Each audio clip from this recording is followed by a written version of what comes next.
Donc on attaque maintenant la série de dégustation des 4 vins rouges qu'on a sélectionnés pour hospicebonne.com par Albert Bichot aux Hospices de Beaune 2013. Et en commençant par le Montely, la cuvée Leblanc. Alors Montely, c'est une petite appellation, hein. C'est pas une des plus connues de Bourgogne. C'est une appellation connue des initiés peut-être un petit peu, des amateurs. Parce que Montely, c'est juste au-dessus, c'est après Volnay et c'est juste au-dessus de Meursault. Donc c'est vrai que Pommard, Volnay, Meursaut sont des appellations. Un peu du mal à se faire une place entre des voisins un peu connus. Entre des voisins un peu connus, mais justement les amateurs connaissent très bien Montely parce que ça permet de bénéficier d'une notoriété moindre, donc d'un prix un peu moindre, tout en ayant des qualités intrinsèquement quasiment égales à certaines parcelles de leurs voisins très connus. Alors, je te coupe, après c'est aussi un village qui résonne aussi pas mal pour la maison Bichot, puisque c'est sur Montely, en 1831, que l'arrière-grand-père d'Albéric avait créé la maison. Voilà, c'est ça. Donc on a effectivement toujours un petit coup de cœur sur ce village. Et pour ce qui est de ces appellations cuvée Le Belin, comme pour d'autres d'ailleurs, en fait on est en premier cru.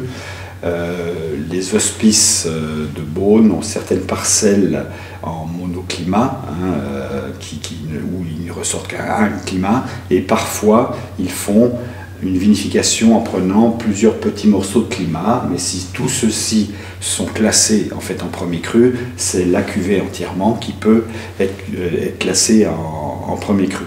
Dans le cas de ce Montely, d'ailleurs, on doit être sur un seul premier cru qui est les Durès. Alors les Durès, comme son nom l'indique, ça fait penser au Cédurès, bien entendu.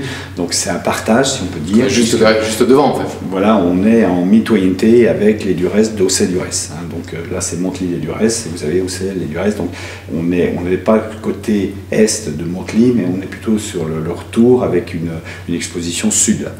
Et c'est le seul emplacement d'ailleurs qui est classé en premier cru à cet endroit-là. C'est dire que c'est le plus bel, un des plus beaux terroirs de Montely. Alors ce vin avait été choisi non pas pour sa capacité à faire des vins très profonds, très riches, mais au contraire pour avoir exalté la finesse du pinot noir avec tout ce qu'on peut retrouver dans les arômes de fruits. Et Bernard Meucci à l'époque avait vraiment flashé sur ce vin parce que pour lui, on était encore très tôt en saison, il pensait que pour ne pas se tromper, il fallait aller sur l'élégance du pinot noir. Et ça faisait partie des très belles cuvées avec un très bon rapport qualité-prix. C'est de la dentelle, je me rappelle, c'était vraiment la dégustation, c'était un vin qui était déjà tout en dentelle. Voilà, déjà, on avait depuis le coulage dans les fûts, on avait cette expression de finesse du pinot, comme certains terroirs peuvent quand même les mettre en avant, mais plus sur la finesse, l'expression aromatique que sur la structure en elle-même, même si le fait que ce soit un premier cru est une garantie de une certaine densité de matière et de pouvoir vieillir. Je trouve que sur Montely, on a toujours le côté un peu groseille, un peu framboise, un peu très... Voilà, c'est les fruits rouges. Très tarte aux fruits quelque part. Donc là encore, on est en phase d'élevage, donc on a les arômes sur lesquels il y a un petit peu de réduction. Donc la réduction, c'est que par ce manque d'oxygène, on a une combinaison qui se fait et on a des notes un petit peu cassis, mais qui vont, elles par contre, qui sont pas vraiment des notes naturelles par rapport au terroir, mais qui sont des notes par rapport à la réduction. Donc là, on va chercher, au contraire, lors des soutirages, à les gommer, voire les éliminer. Sur le vin rouge, contrairement à tout à l'heure, au vin blanc, les vins blancs, c'est pas très difficile à faire techniquement, dans le sens où... C'est trop modeste.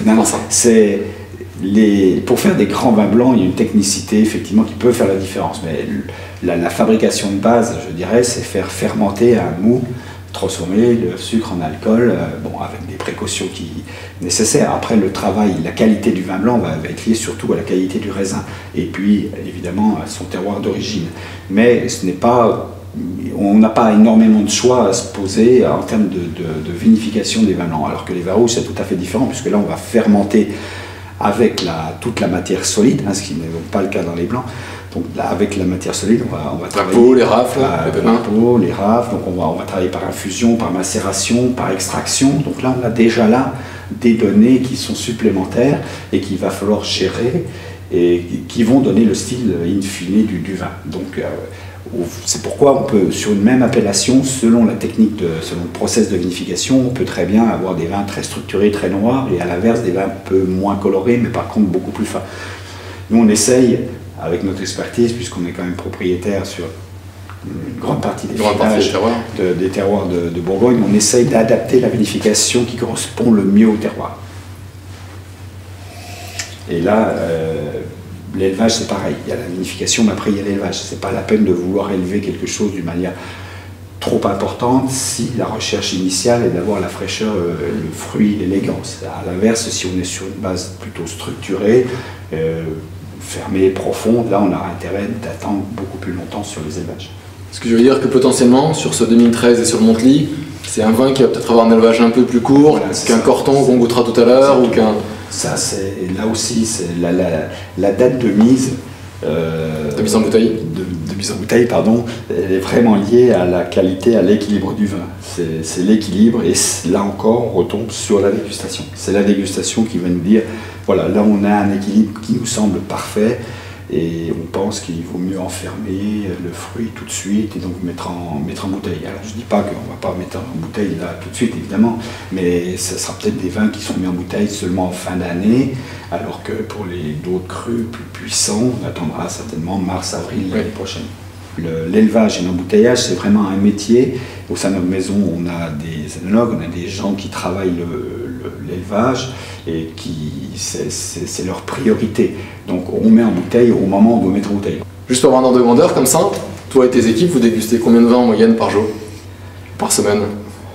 Bah oui, ça dépend un peu par semaine, parce qu'il y a des jours où on est à 150, 220, et puis il y a d'autres jours où on se contente de 10 ou 15.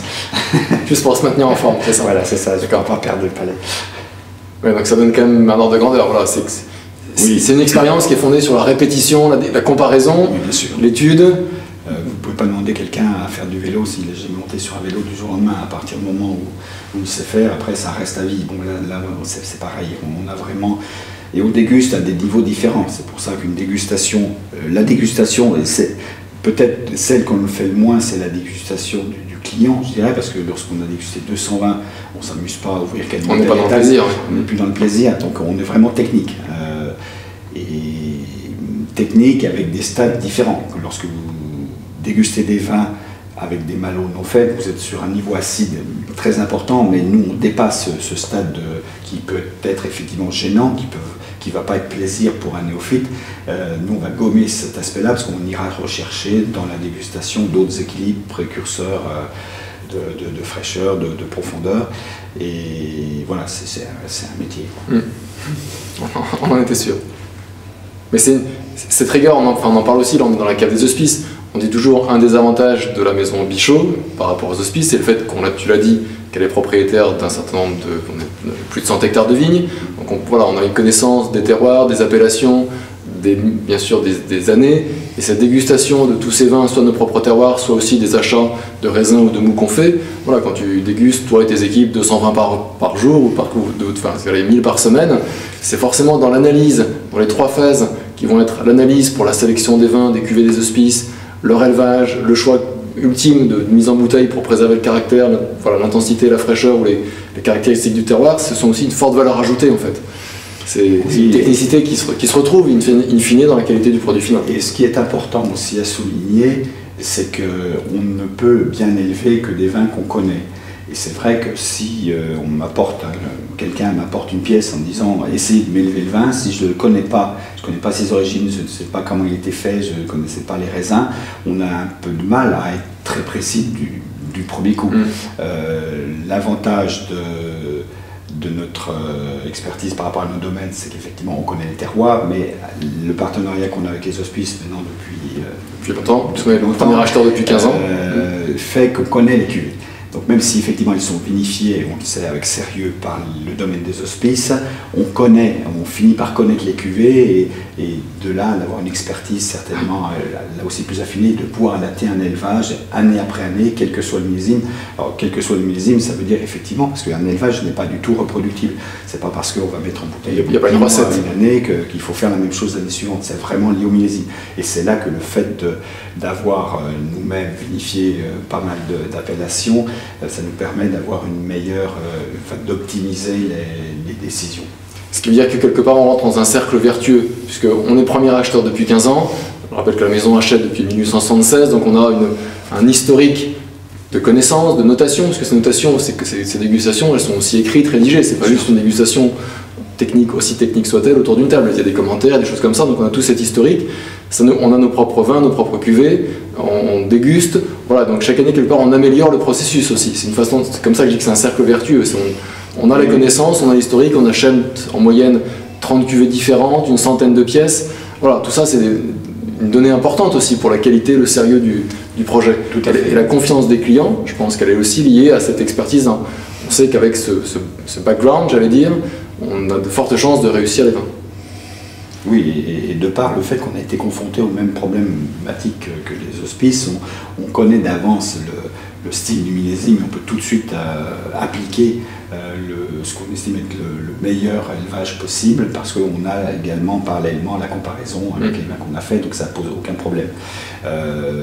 C'est vrai que certaines personnes ne comprennent pas les vins des hospices, parce que les vins des hospices sont faits avec des raisins, des productions à faible rendement. Là aussi, on ne lève pas un vin à très faible rendement comme un vin à un rendement plus moyen. C'est un élevage où on met les vins tout de suite à 100% dans des fûts neufs, sauf quelques cuvées, mais globalement c'est quand même en fût neuf. Donc là aussi, la réaction du vin par rapport à un fût neuf, c'est quelque chose de spécial. Donc tout ça, tous ces éléments mis l'un à côté de l'autre font que voilà, on essaye de maîtriser, je dis toujours essayer parce qu'on n'est pas à l'abri d'être passé peut-être à côté de quelque chose, mais ça on ne le saura jamais puisqu'on a pris une décision avant. Mais voilà, donc c'est pour ça que Montely, le vin s'est aéré pendant qu'on était très bavard et ça permet d'exalter tous ces arômes de fruits rouges avec des tanins qui sont déjà très soyeux. On avait déjà ce côté très soyeux au début, et même là, avec l'avancée de l'élevage, on reste sur de la fraîcheur de vin, et je pense qu'on sera sur le vin plaisir. Attendons-le encore quelques mois.